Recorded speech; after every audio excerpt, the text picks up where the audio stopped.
meeting. We will start this. I call to order the Southborough Youth Commission meeting on Tuesday, June 13th, 2023. It is now 7:03 p.m. I'll second that. We'll start with the review of the minutes from our May 16th, 2023 meeting. The only thing I noticed was a spelling error on posthumously. Oh, yeah, I struggled with that. I was like, all right, so. I had to look it up. I wasn't sure. Okay, yeah, I kept typing it and I'm like, okay, why doesn't it recognize? All right, so posthum. It's one word with no hyphen and HUM. Okay.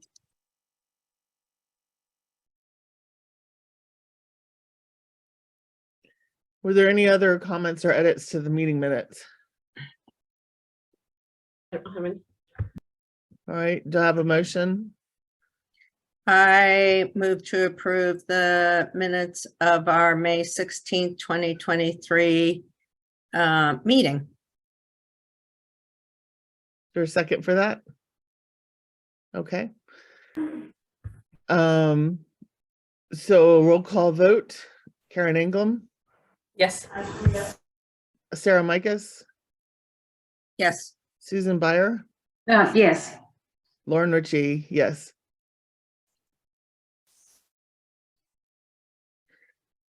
So the minutes pass.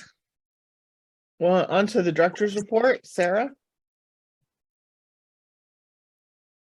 All right. May was a busy month. So there was a lot that happened with Mental Health Awareness Month. We're very happy with how everything turned out. There was only one event that we had scheduled that did not happen, which we still have funding for, and we are working with the Southborough Cultural Arts Council to reschedule it. And that was Mindful Art. That was due to low enrollment. So we are reimagining that particular program and hope to offer it again in the fall.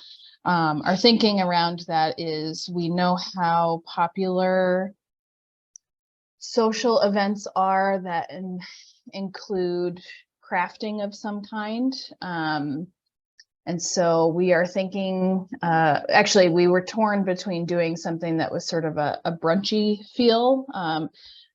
We're not saying this explicitly, but all of us were thinking about moms in particular and their stress levels.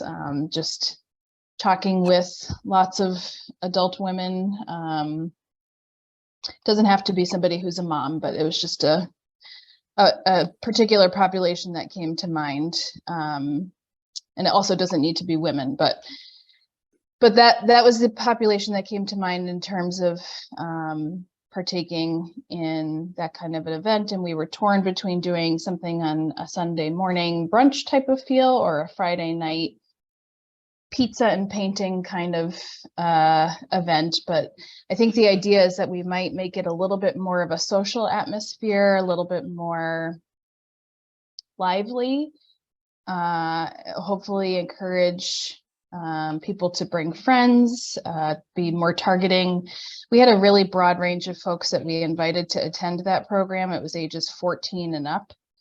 So it was kind of a little too broad.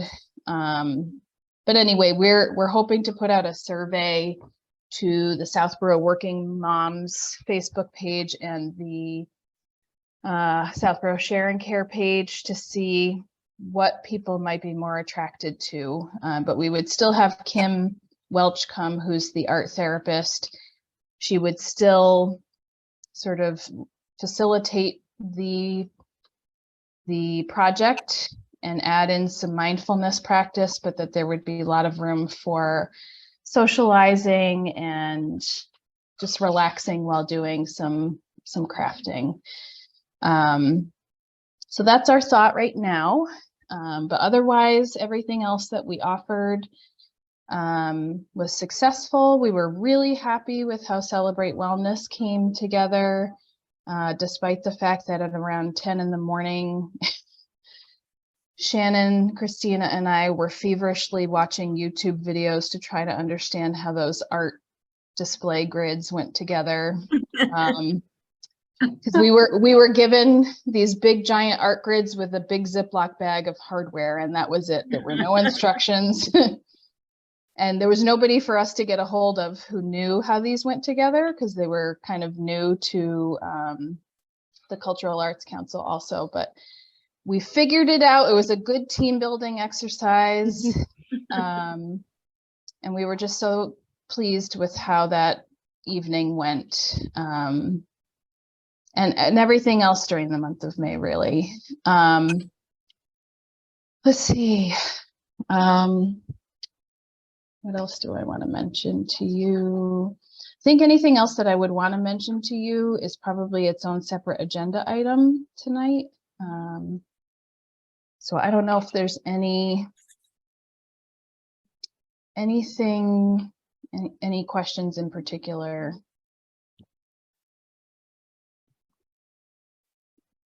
No questions?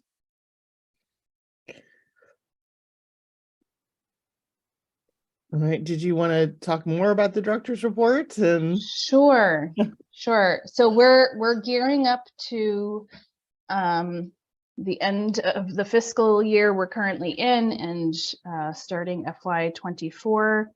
And I'm personally very excited about the onboarding process with Simple Practice and my senior center. I'm really excited to see what they can both do for us. And even if we didn't have those changes coming, I appreciate the opportunity to talk to you all about the director's report, to revisit or re-examine how it's working for us. It's timely right now because my senior center in particular has some reporting capabilities built in. So what I have to offer you is inevitably going to look different, but I would love to ask you all to give me some feedback on the director's report and to kind of tell me what it is you want to see on a month-to-month basis. If you like having a month-to-month report, if it's not comprehensive, if it's too much information, if you just want certain pieces and other pieces at quarterly. So just looking for some feedback from you guys as to how that's working and what information you actually want to know, so that I can try to create something new for you that might be a little bit easier to read. How much time do you currently put into the report each month? I'm sighing because I'm grabbing information. The information already exists, but it's in other places, so I have to go searching for it. Mm-hmm. And I pull it all into this one place, and then I have to categorize it by different services, or the categories that I came up with. So the short answer is, sometimes it can take me,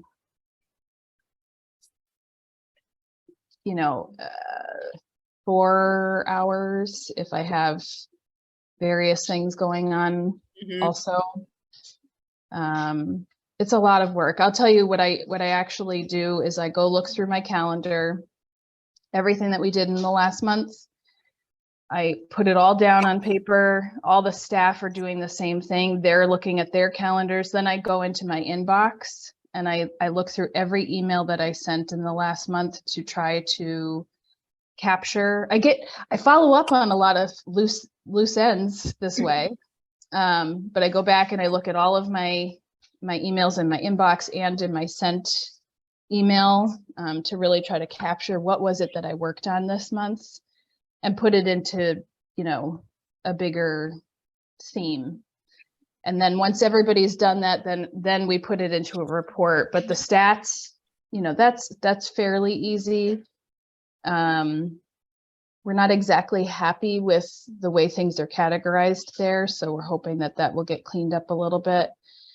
The budget information is not that difficult either, but it does take a little bit of, I have to grab it from one place, put it into a Word document. So what I'd really love to do is not to duplicate efforts. You know, the information lives somewhere else. If there was a way for us to regularly be putting it in and then just reporting it out would be great, rather than creating this separate document. So tell me about how my senior center or simple practice might help facilitate the process, and do they have reporting capabilities? Yeah. So simple practice, I'm not sure is going to be helpful in this area. My senior center will, though, because that's going to be our centralized database for everything we do. And we will be able to keep track of how many people have received X service. We can filter it by dates. We can filter it by program. We can filter it by person. I don't fully know the extent of how that works and what it looks like, but I know it's a feature. So I can't really. I think we should look at what is available through the reporting capabilities of my senior center, and decide if it will adequately meet the needs, because it would be great just to push a button and get a report. I'm not part of magical thinking that will be what will actually happen, especially when you're going up the learning curve. But if it does have reporting capabilities, I think we should embrace that. I think it is very time consuming for you to go troll through a month's worth of information via your email or other sources. I'm hoping that maybe Christina could help you out in this department. You know, maybe her role will evolve into providing, you know, service and program reports. I think that would be really helpful to you. I don't like the fact that you have to spend 4 hours, and you know, basically I love looking at it. You know, I think it really, if anybody would question what the department does, I think it really validates that. And that is helpful if, you know, we're ever going to get more resources or funding or whatever. But with that said, I think that it's a lot for you. So I think if we could somehow standardize this and make it kind of a push button thing, it would make it. And then you provide highlights. You know, I really do like the highlights. And I was just going to say, Sarah, that's the part that's the most time consuming. So I can get creative. And the reason it is because the statistics are pretty easy. They're just numbers, you know, and that we can capture pretty easily. The intention behind the highlight section is to talk about all the stuff that we can't really quantify, you know. And that, I get that. And, you know, I agree. And I guess what I like is your highlights from the highlights when you, you know, quite frankly, it's in the weeds, as I say. You know, it's all very interesting. And I think it's really great to validate the programming and services provided by the organization. But what I really value is for you to pull out 4 or 5 things each month at our board meeting that are meaningful and things that we should know or we could help you with. So I do think 4 hours a month is a lot. I'd rather have you doing something else, and it must be incredibly frustrating sometimes. So Yeah, I agree. The highlights is definitely the key to these meetings. And I mean, do you need to provide budget information every month either? Can we get that down to just doing an actual formal director's report quarterly or something, Mhm. and then just do the highlights. I know those take a while, but obviously those are, and it doesn't have to be so detailed, but Mhm, what you've been working on and everything, obviously that's what mhm. us on the board are most interested in, and the successes of the programs, what ideas, what basically what you just talked about for the last 10 minutes or whatever. But if it's not mandated that you do the budget or all those, that spreadsheet, all the goals monthly, could we get that off your plate and do it quarterly at least? Or I like that idea a lot, Karen. I think that would definitely, and it would probably provide us more substance too, instead of kind of dwelling in the weeds. It'll be more a tree perspective. So I like that a lot. And, you know, I know the updates that the strategic plan must take an enormous amount of time. And quite frankly, I print them off and I look at them and my brain kind of shuts up. Mhm.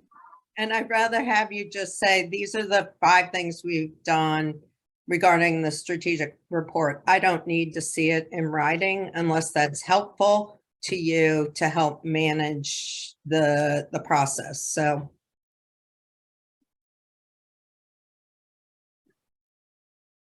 Okay, so to be sure I've heard you, Uh-huh. if I gave a quarterly update on the budget, that I could give highlights, but they could be less detailed. Mm-hmm. And that with regard to updates on the strategic plan, probably something similar to the highlights, Yep. where they're, maybe I'm not listing out every single strategy, and a lot of them thankfully have been accomplished. So there's just a few pieces left, but maybe it's just a report on what we're currently working on and not making a statement about every single strategy. I think that would be great. I think that definitely makes sense too. Because then if you have sort of the highlights of the highlights, then in the meetings, we're going to talk about them. So, Is this something that we should have a vote on, or something that we can just change the practice? My opinion is that so the whole reason we started doing this director's report was really to just cut down on meeting time. So it's just a tool, an organizational tool, and I don't know that it needs, Okay. and I just created it. There was no board input from the beginning. I just kind of put together what I thought would be helpful to know. But with each board, what you guys are interested in, and it to me makes sense to sort of be checking in on this routinely, because with each composition of the board, what you're interested in learning about is different. So okay, sorry, can you guys hear my kids singing in the other room? Oh, Oh, good. They're singing along to something. It's really cute, but very distracting. Okay. That'll be great. Make some changes there. And you'll still have all the information when you go to write your annual report. You'll still have it. Yep. Yeah, so I'll keep all of this in mind, but appreciate your flexibility with, what's to come, because it's entirely possible that my senior center will be so user-friendly that I can very easily click print and give you more information than you've asked for, but in a very easy to read way. I really think that the part that's the hardest is the highlights in the strategic plan progress report, because that's all narrative stuff.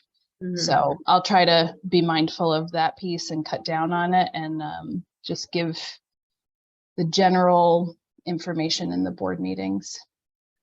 Do you want statistics on a monthly basis, or is that something like the budget information that you are okay with getting quarterly? I don't think it's really necessary on a month-to-month basis. I think quarterly is fine too. So budget and stats information quarterly. So that Mhm. would be once every 3 months. Yep. Okay. Great. I'd say the thank only you. exception to that might be if one of your goals is to increase participation in Mhm.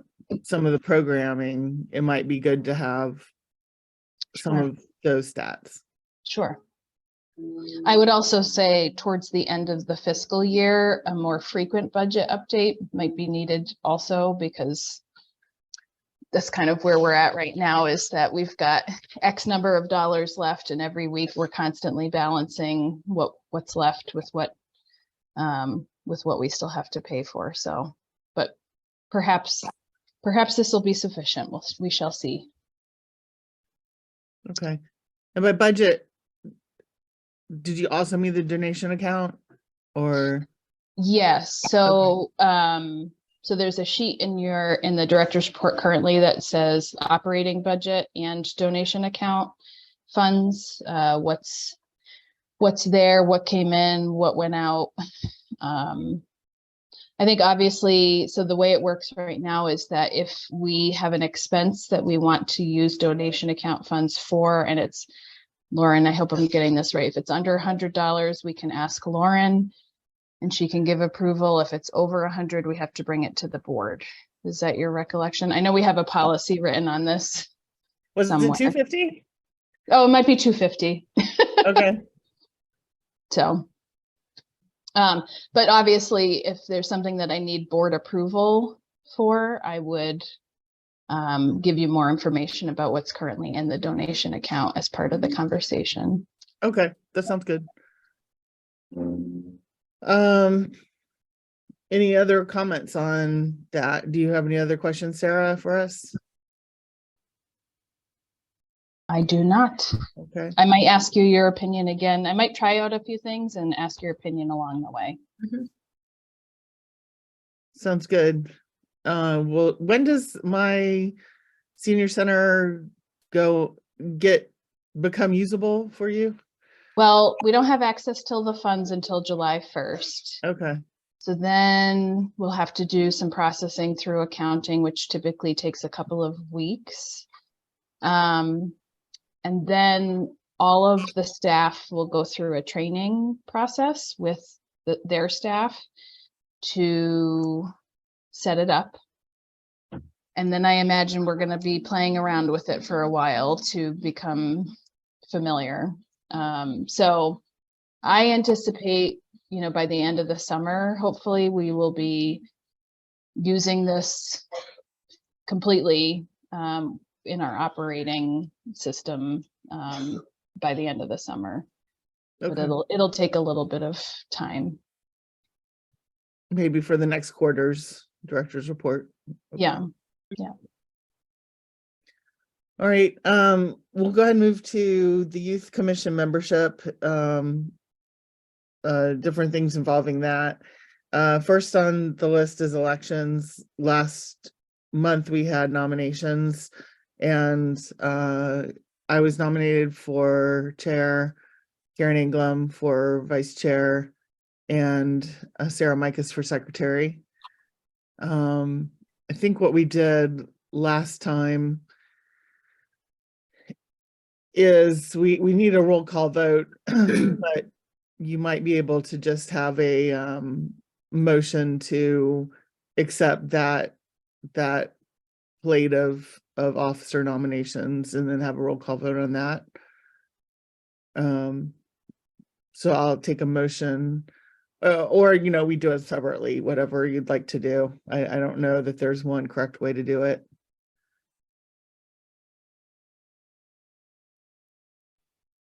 But I'll take a motion on that. Okay, so we move to elect.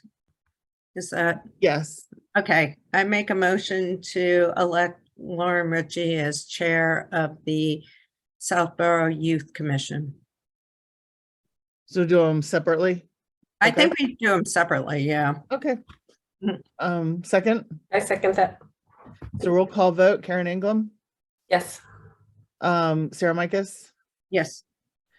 Susan Byer, Yes. and Nancy Sutton. Yes. Lauren Ritchie, yes. We have a motion for vice chair. I make a motion to elect Karen Ingram as our vice chair of the Southborough Youth Commission. Is there a second? I second. Okay. Karen Englam, Yes. Sarah Micus. Yep. Susan Byer, Yes. and Nancy Sutton. Yes. Lauren Ritchie, yes. And most Make a important, motion to elect Sarah Micus as the secretary of the Southborough Youth Commission. is there a second? I'll second. Thank you. Karen Englam, Yes. Sarah Micus, Yes. Susan Byer, Yes. and Nancy Sutton, Yes. and Lauren Ritchie, yes. So there we go. Thank you very much. Congratulations. That brings us to reappointments. Sarah Micus and I have reappointments that run out at the end of this month. And I was told that the select board will be meeting on, I think, the 20th of June, if I recall, to do reappointments. And so we are on that list of, Do you need to do anything, Lauren? I woke up this morning going, oh my gosh, am I supposed to fill out a form? no, they said we were all set, and Okay. both of us were all set for being on the list for the select board to look at. What day is that again? Sarah, I sent it to you. Was it the 20th or the 22nd? I think it was the 20th. It was their next meeting. Okay. I In can look June. it up really quick. Okay. And then that brings us to the bittersweet news that we have a vacancy because Marguerite Landry has resigned from the youth commission. She'll be on the select board, so that's great. I think we had in our packet the Sarah, do you happen to have the vacancy notice that you could bring up faster than I can grab it? Yep. Okay. And so what we'd like to do tonight is to look at that and see if there's any tweaks that you want to make to it before it goes out. Could you enable screen sharing? Oh, sure. Sorry about that. That's okay. Whoopsie. There you go. I just happened to have it open because I was working on sharing a letter with somebody. Okay. Can you see that? Is it too big, too small? No, it looks great. Just see it. right? Okay. That's right. So this is, it was text that went elsewhere. So this is not like an official document. This is just where the text has been living. So this text that I'm highlighting here was from 2020 or something like that. I forget which year. And then we had a new vacancy in 2022, which is, I believe, when David, or I'm not sure, actually when Nancy and Karen came on board, I believe. So this is the newer language that the board had most recently approved to move forward with. So I will keep it here. Maybe you let me know. Do you want me to read it, or do you guys want to read it to yourselves? I think we can just skim it. And it was, Yeah. Read it.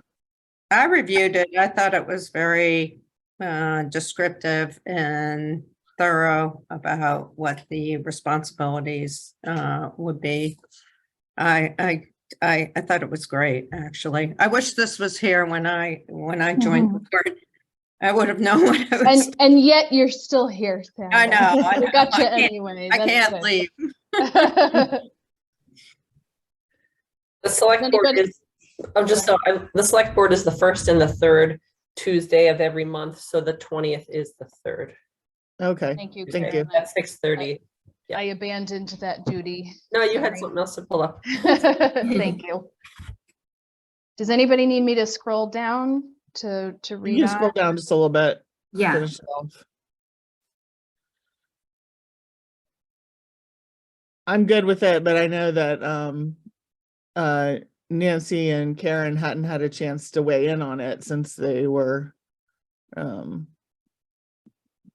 So there is more The down here at newest. the bottom.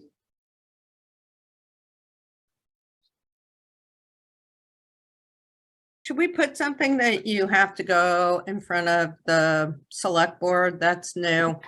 And I don't know if that's something that really matters, but I think it would be important to say in order to be totally transparent and people know what the expectation is, besides filling out the form. If, I don't know. Sorry to interrupt. We had that whole Yeah. onboarding. We went over the whole onboarding process and we added all this and it was like, Yeah.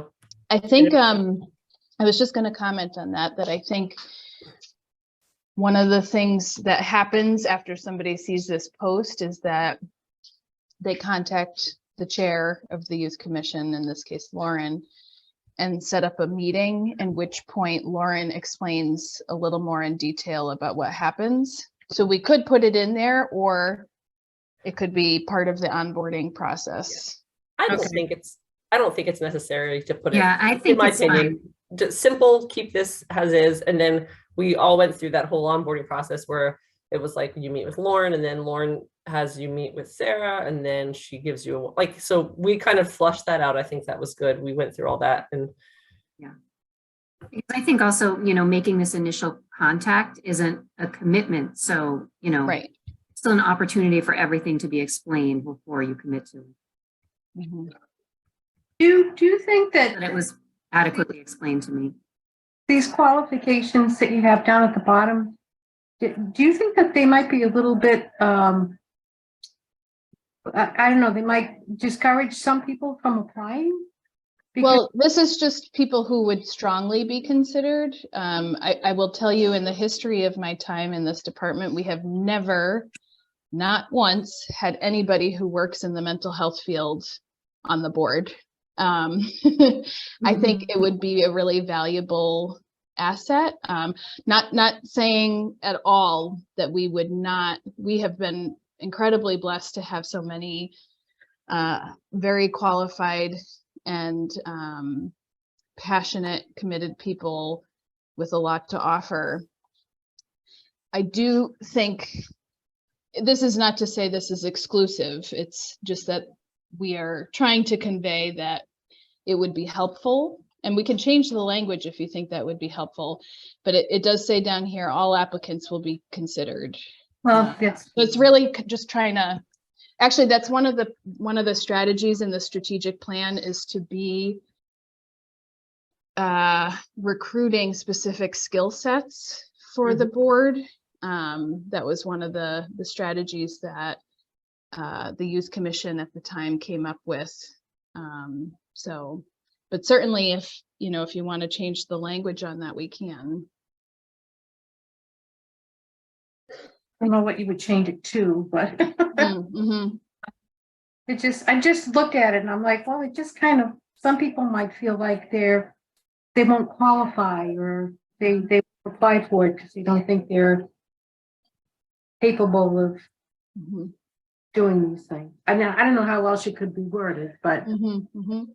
Karen and Nancy, were you distracted by that? I mean, I think it was probably when you guys decided to apply. Was that discouraging for you?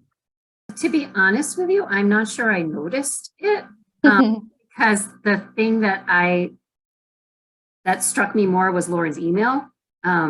So when I got that, it basically said, you know, if you're a person who is, you know, involved in, you know, these types of areas in the community, you know, something about like, you know, you have children, you know, or you're like, you know, a lot of us are caregivers of people who have struggled with certain things. And I don't know if that's something you could add, Mhm. or if, you know, that's not necessarily looking for more of that.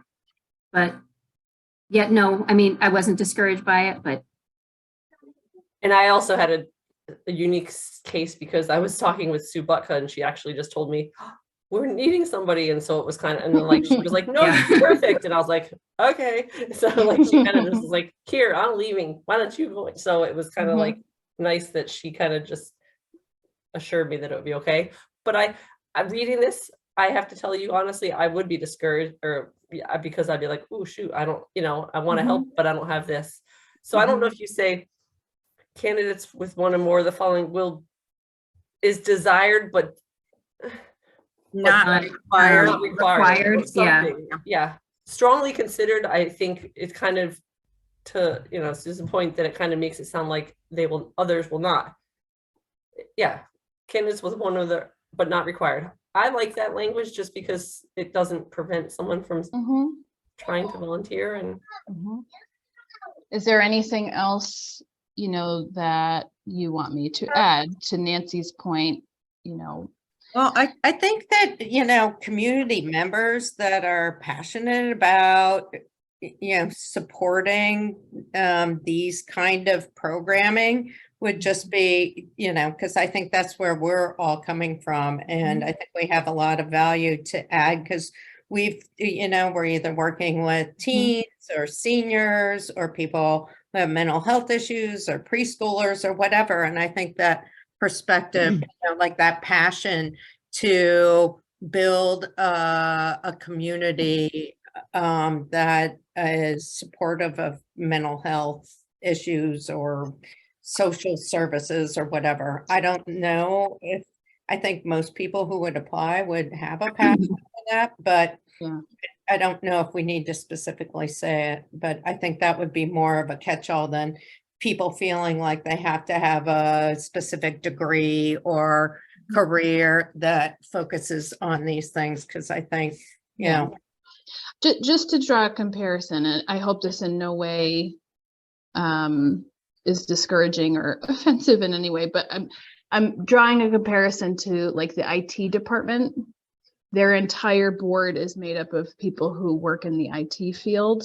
mhm, And it's just helpful for the department on some level to have someone who I think that we're really in very good hands with. We've always had people who are very passionate about it. And I honestly think, unfortunately, nowadays, all of us probably are touched by mental health personally in some way. So to me, it feels like that piece goes without saying, because my hope is that if you're applying for a vacancy that you are passionate about these things. Yeah. I just in particular wanted to highlight those pieces just because for the advisement piece of it, or to I'm very curious. Somebody like Carrie Toole, for example, not to call her out in a public meeting. I know that she's got too much on her plate to participate, but she's just so heavily involved in the mental health field. I often wonder, like a person like her, how she might weigh in on a decision about a service we offer, you know? Yeah, So no, that's mostly where I'm coming from. yeah, no, I totally get that. And I think that having somebody with experience, you know, how to navigate, you know, getting funding and grants and blah, blah, blah, it would be really helpful. So if somebody comes to the table with that, you know, with a background in social work or affordable housing or vulnerable populations or eating disorder, whatever it might be. Yeah. Yeah, I agree. I think that would be really beneficial to the navigation of the board, but I I think think it's just the slight change in the Yeah. sentence makes a difference. Yeah, definitely. Say that if I saw it, I wouldn't see that list of requirements. Me. Yep. But that being said, Sarah, you totally have the right to want someone, or the, you know, it's your desire to have someone on the board that does have mental health and behavioral health experience is totally justified, and I can understand that. So, I mean, I don't want to say, oh, maybe we should now tighten the requirements because like I just got on the board, like, and it's No, not no. fair because I don't have that, but I'm just saying maybe at this time, because of the makeup of the board at this specific time, and we do not have someone in the mental health field, maybe we kind of make that as not a strong requirement, but maybe that's what we are looking for at this point, and see how it goes. I don't know. I hesitate to do that because, as I just said, we've never had anybody True. on the board, and look how amazing we are. So you know, we could have somebody who works in the mental health field and not come anywhere close to being as passionate as you all are, you know, because they are so Burnt out because they're passionate all Saturated. day Right. at work. I Yeah. know. Right. Like, Yep. your passionate bucket is empty at the end. Right. Whereas Yep. we're like, woohoo. Yep. Okay. And we just never know. We never know what someone can bring to the table. It's something we may not have even known we needed, you know, which is true for all of you that have come on. So, so it's really just about highlighting something. And I like that language change. That feels better to me too. Okay, great. All right. Let's see, moving on, anything further on that? Then moving on to ARPA funding updates. Okay, what did I want to say about this? So as you all know, well, hopefully you all know, or as a reminder, the town asked all department heads to submit some requests. I'm sorry, can you not hear them singing? They're singing at the top of their lungs now. Yeah, I can't hear them. I can hear them Okay. a little bit, but really Okay, not. okay, good. So the town asked all department heads to submit some requests for ARPA funding. We did, and we were granted all 3 requests, which was incredible. And I was surprised and very appreciative. At the time, what we came up with was $5,000 for marketing materials, as we are doing a lot of outreach. And to really make our table and our materials more attractive, we need to invest a little bit more, which is not something we've really had the budget to do. So we were approved for that. We received $25,000 for an annual contract with Interface Referral Service. And we also received $46,000 for the hiring of a part-time clinician. So I'll start with yeah, it's great, sort of. I'll start with the clinician. It took a long time for us to get where we are. We unfortunately learned that we were going to have to go through the personnel board. Sorry, hold on one second.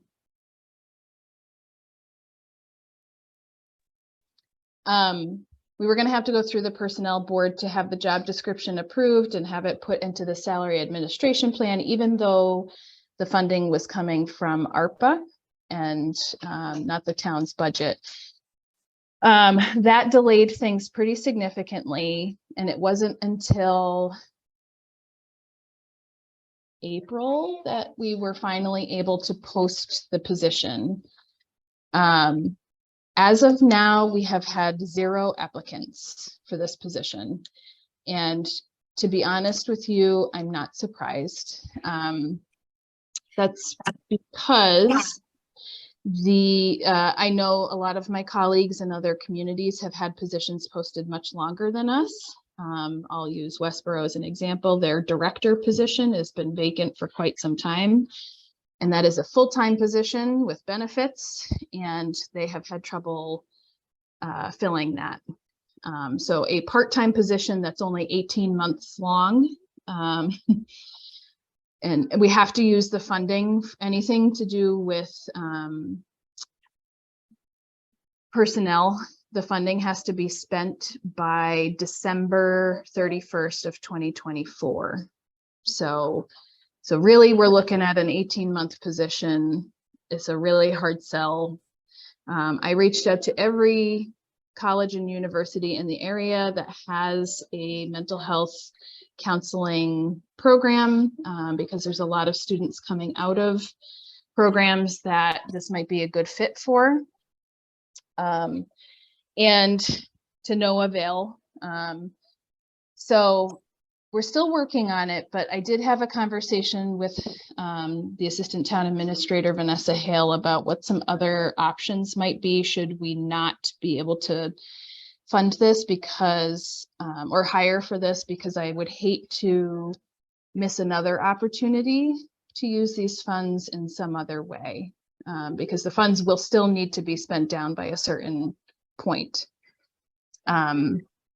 This goes hand in hand with a conversation about interface. So we also had $25,000 set aside for an annual contract with Interface. We just had our contract renewal meeting with them, and our next contract is below what we budgeted for. So the contract is only $17,000 and not $25,000. And that's based off of our usage. So once again, we have a surplus of ARPA funds, and are trying to determine what we can do. It's a nice opportunity, but also a little stressful because, again, the funds have to be spent by a particular time, and it's hard coming up with what to do with $46,000 plus another, what is it, 8,000 from Interface.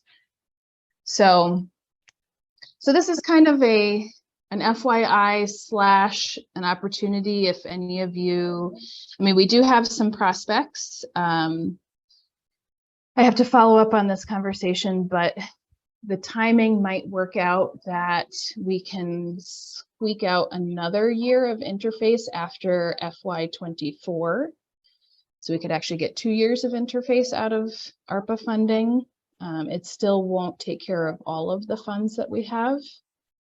So we also thought about making our internship experience a little more attractive by doing a paid internship. Or we could also offer an internship to social work students. Social work students require a certain type of supervision that we can't provide them because we're not social workers, we're licensed mental health counselors. But if we had extra funding, we could contract a supervisor for those students. And so that's just an option for us because in addition to struggling with finding someone to fill this position, we are also struggling with recruiting interns.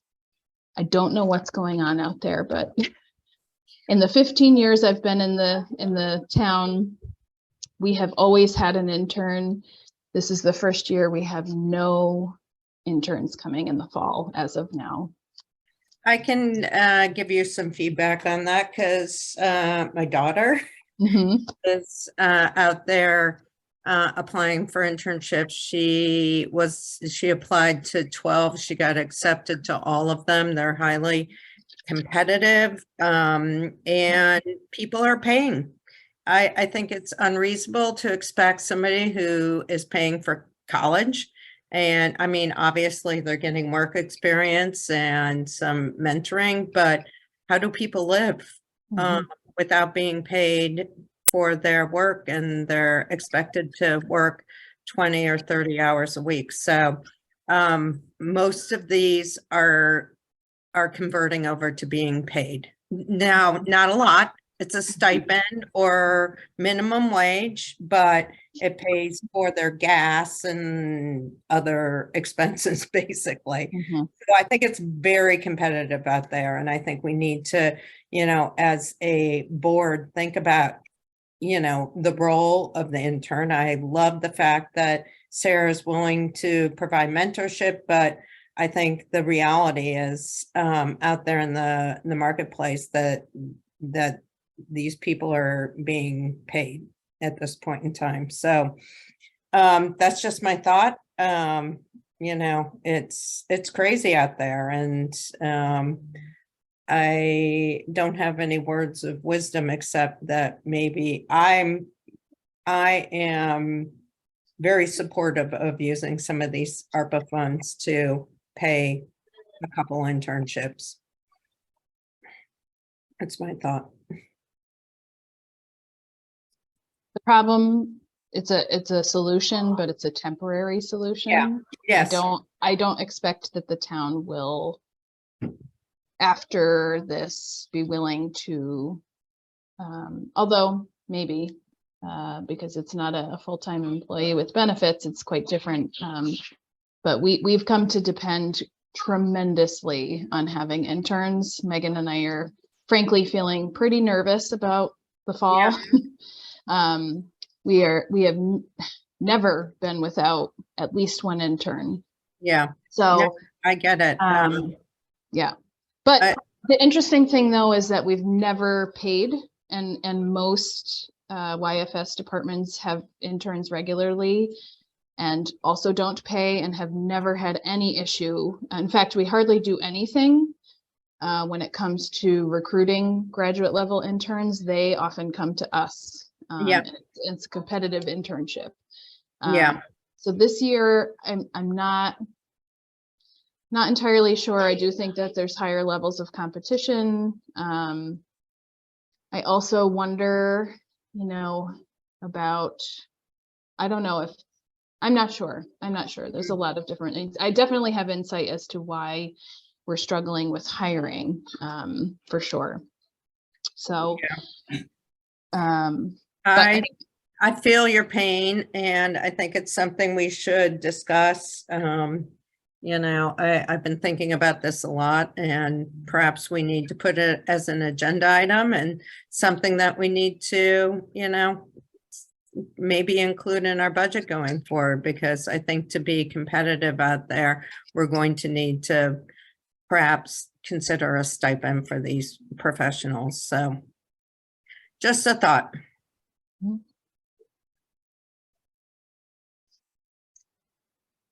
Are there, I guess I wonder, does anybody else have any ideas? We actually laughed because I don't know if you guys all saw, there was is it from the select board?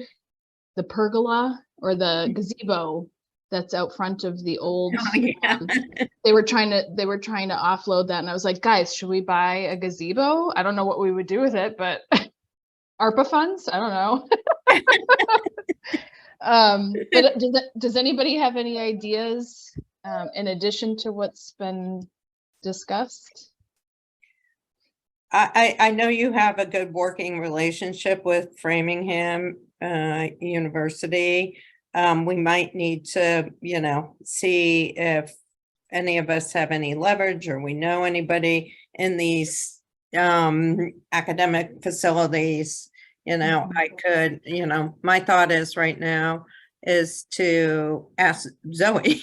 You know, she does have some friends who are still looking, you know, that they might be willing to take on a, you know, I think we're going to have to sell the positions and get out there. And I'm biased, but our internship I am too. Our internship is pretty awesome, despite. I know.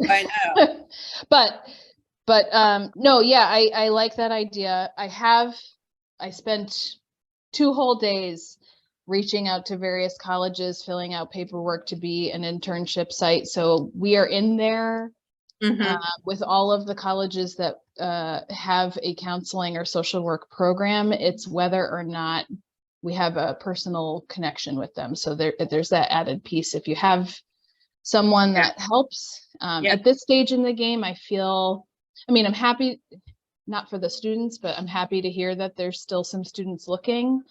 For us, with regard to Framingham State, every student by now has a field placement. So yeah, for the fall cycle, I agree. But let me Well, I'll just keep fishing. And I think Mhm. that, we need to talk about this though, because you are dependent on, and it's a great thing we do for the mental health community too, by giving these people experience, but we need to figure out how to do this and do it better. And so you get the support you need. So, yeah.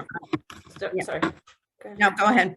Could we leverage like past interns to write testimonials and just talk about what they gained? Because like no one else really knows what they've gained from being an intern except our past interns.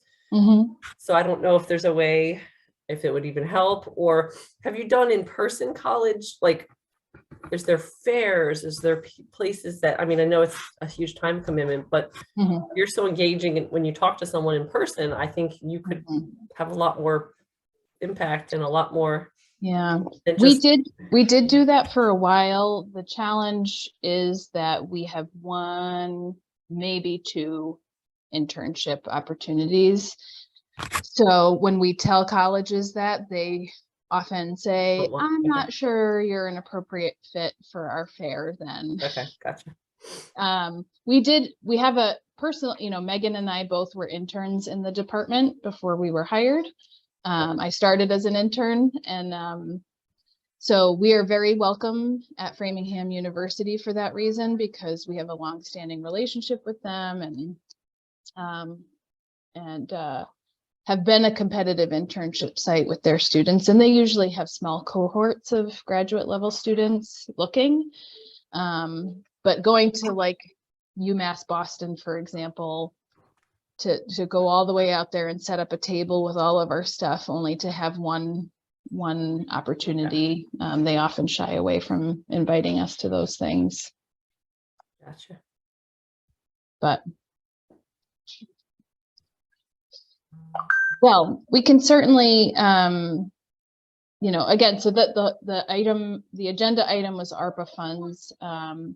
So it's really to let you know that we have some, we definitely have a surplus of funds there from Interface at least. We'll continue to post the clinician position, but in the meantime, for both the Interface funds and for this position, we are coming up with a plan B. And what we have to do is we have to put a proposal together. And when I say I have to put a proposal together. I will likely bring that to you guys to look at first and probably vote on, or however you want to handle that. That's your call, but I'll put it in writing, some ideas, but then it needs to go before the select board, and I'll probably need to go in and talk to them about any ideas we have. So it will certainly be more digestible for them, I think, if we have a plan all figured out so that they have to simply just say yep or nope, versus having to deliberate on some different options. So that's what I'm trying to really come up with, something very specific that makes it easy for them to discuss. Mhm. What would be your pie in the sky use of these funds? If you had $50,000 to use by 2024. Well, I think if we can get us we don't have a plan yet for Interface after FY24. Yeah. So if we can get another year out of that, that would be great. I have to find out if the timing will work on that, because I'm not sure. So that's one thing. I guess I would say beyond that,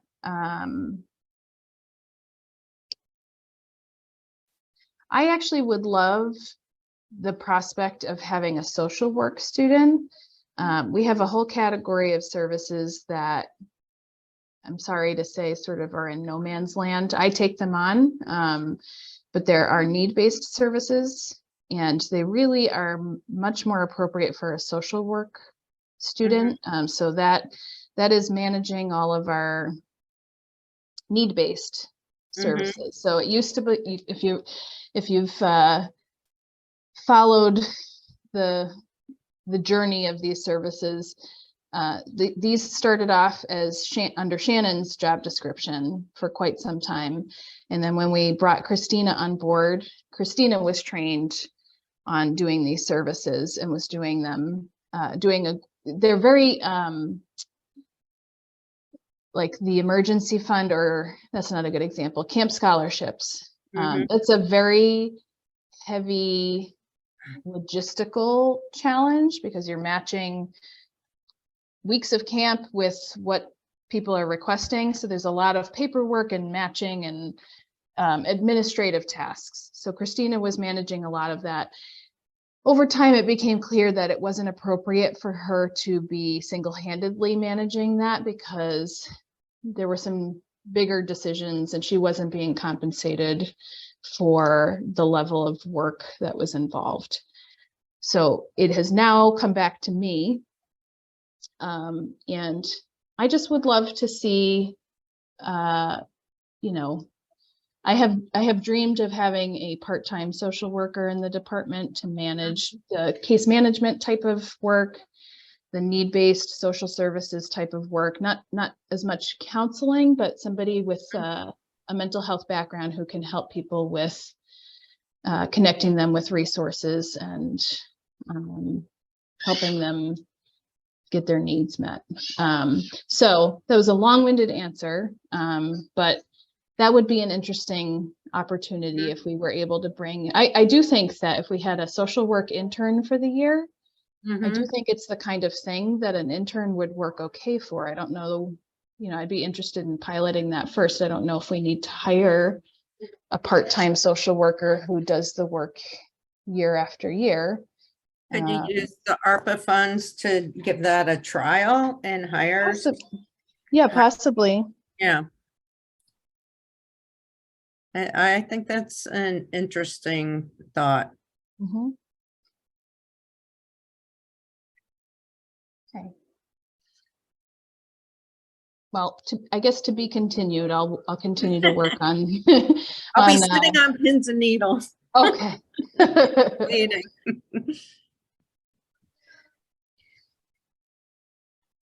It's so frustrating out there. I'm really sorry that people aren't clamoring to work with you guys. I would if I had a degree, but thank you. It would be a great opportunity, and I will sing your praises to anybody I can. Thank you. I think that's it, Lauren. Friends update. Okay. Karen? Yep. So we met last week and we talked about, you know, we were very helpful. I think I already gave the update of what we need at the Shop at the Purpose event. Oh, sorry, one sec. Now my kid's bouncing the basketball. Mine are singing, yours is playing basketball. It's all good. No kids in the house. So we talked about notes for next time for the next event. Maybe we think we should limit number of vendors. It was just 19 vendors was very tight for the venue. We're gonna probably save the dates in January. Getting vendors, you know, committed early on and not over, because we didn't want to turn anyone away at the end, and so 19 was kind of tight. We also talked about the money raised was good, but the attendance is still so low. So we talked about ways to do that, and we thought maybe next year we would add some family-friendly activities, maybe a bounce house outside, maybe face painting, just to not make it a heritage day that big, but just to get some more draw. If someone drives by and they see a bounce house, oh, you know, or I tried to get the food truck and we couldn't. It's a hard weekend because it's Mother's Day. So but just something with bigger presence to draw people in.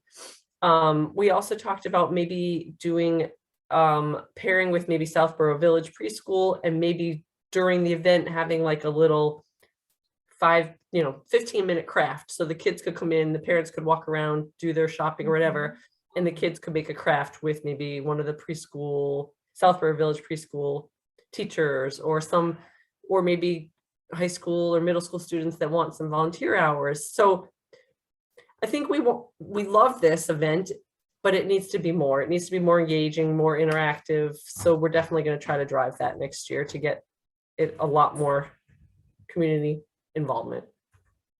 I think Or those maybe are great. partner with, excuse me? I think those are great ideas. I think that once the families get in there, they enjoy it and get involved and Right. stuff and whatever. It's just getting them on Right. the step, you know? Right. Yeah. I think, I yeah, think the kid craft with, some volunteers from the high school or middle is a great idea. Because you know how you try to go in shopping with kids and Board, yeah. they pull you out. Right. And I think just having something in the front yard, like about something, because a lot of times you don't even plan to go, but the kids are like, Mom, mommy, and you see that in the front yard, and then all of a sudden you're parking the car and, Mhm. so we also talked about possibly partnering up with maybe kinder group or something to get another group on board to get more engagement. So these are all ideas we just kicked around, but The only thing I wanted to add to that, and this really came up more for Celebrate Wellness, but because it's the same venue, it might be worth considering, is that while the community house is a beautiful location and a nice space, mhm, parking is very challenging. yeah. I know at least for Celebrate Wellness, we were given some feedback by a few patrons that was a deterrent for them. They actually planned on going, got there, saw how hard it was to find parking and just went back home. I don't, we were contending with the food truck festival across the street and our event, but that's the only downside of that Oh, you're muted, space Sarah. is, I mean, Lauren. that's the only downside of that space is that there's very limited parking. And so if you're walking with a bunch of kids, or in the case of a couple of folks we talked to, there isn't even really great designated handicap spaces available. And that was one of the families that was supposed to come, just went right back home because there was no way they were going to be able to. Right. Or park at Walk. Woodward and walk. That's way too far. They couldn't. Okay. So That's great feedback, because we never, it's like, oh, it's so quaint, but it is It tight in is. there and it's small quarters and you're navigating different size rooms. So maybe Right. we put a different venue. That's yeah, we're easier. considering it as because I think it's great for a private party. But for a public event where you hope to have a large turnout, you want parking, you want it to be as accessible as possible. And actually, if you're doing something where you want to have a designated area for kids, I was just picturing in my head, where the heck are you gonna, if you've got 15 vendors and Right. parents walking around and, where are you gonna put them? And the bouncy house is a great idea, but if it's bad weather that day and you're kind of banking on that's what they're gonna go do.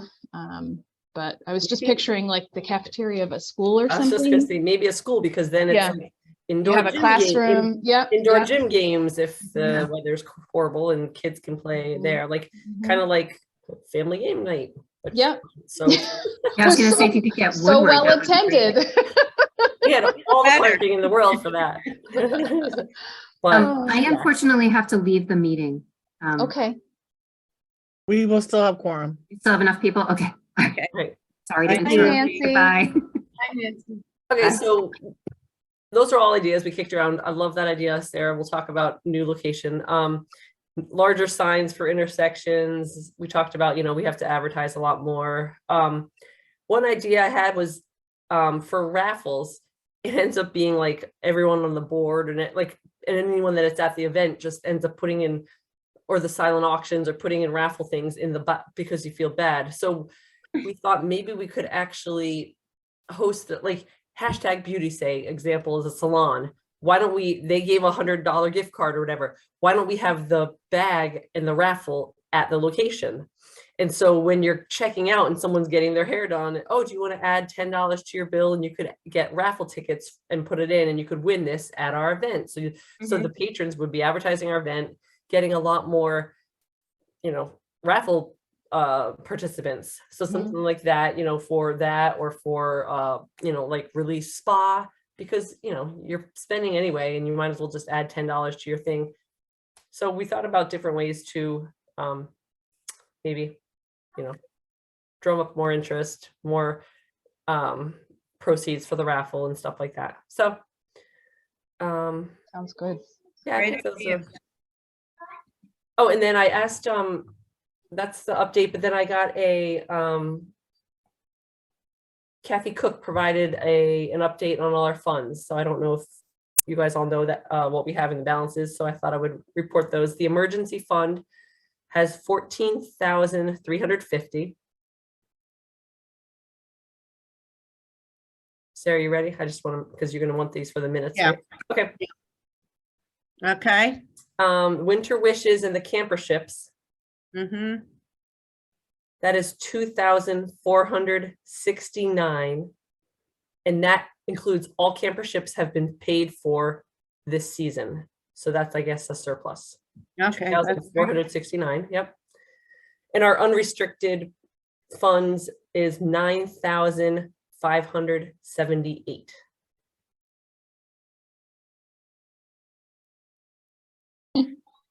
Unrestricted. Okay, great. So that's my update. Thank you. You're welcome.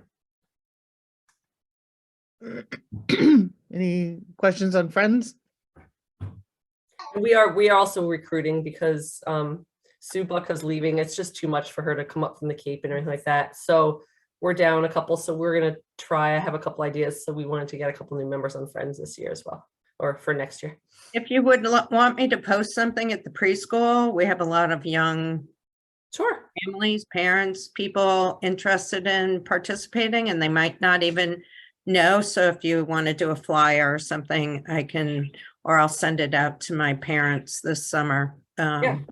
Okay. I'll Because get a flyer up there, like Okay. a little description kind of. yeah, that'd be I mean, great. it's not as formal because it's not a board, you know, but it's still nice Yeah. to know what the heck people. Well, need I to do. think it's flexible enough for a new mom that, you know, she Absolutely. can jump in and jump out as she has time. So,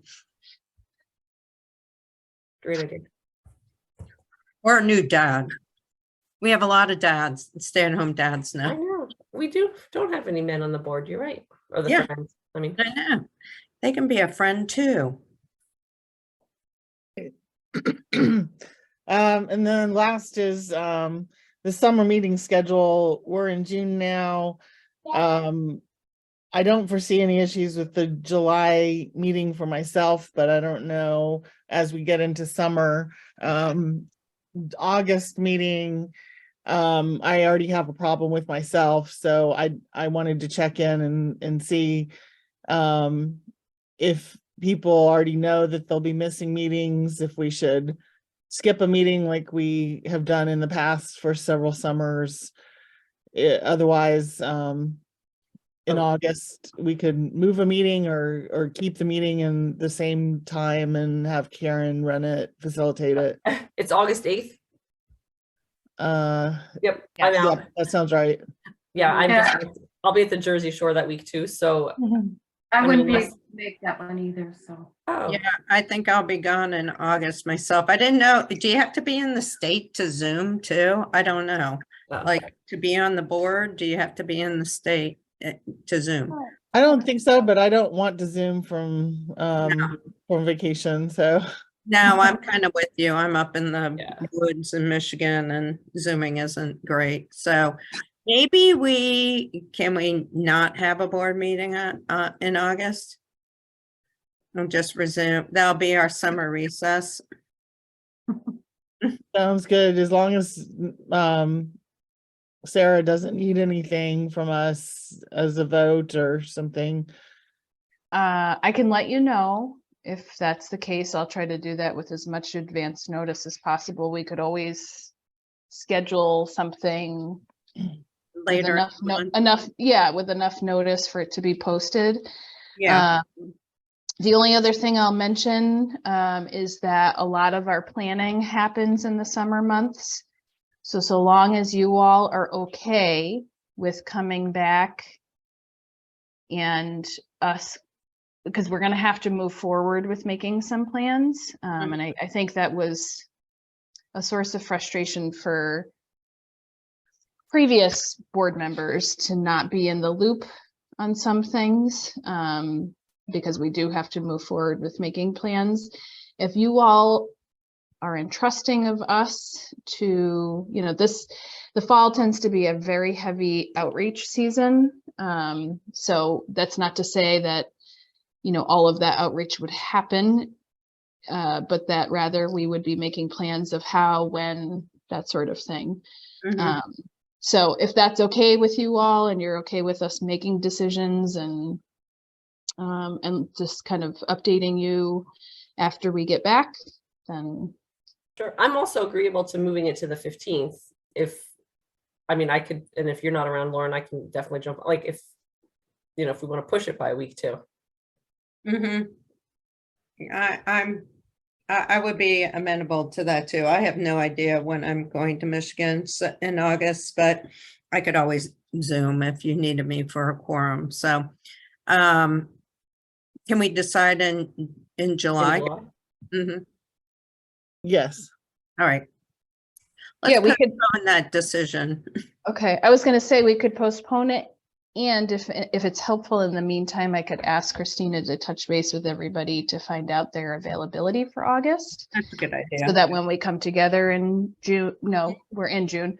When we come together in July, we'll have the information about what works best. Okay. All right. So last is adjournment. We have a motion to adjourn. I make a motion to adjourn the June 13th virtual Zoom meeting of the Southborough Youth Commission at 8:19.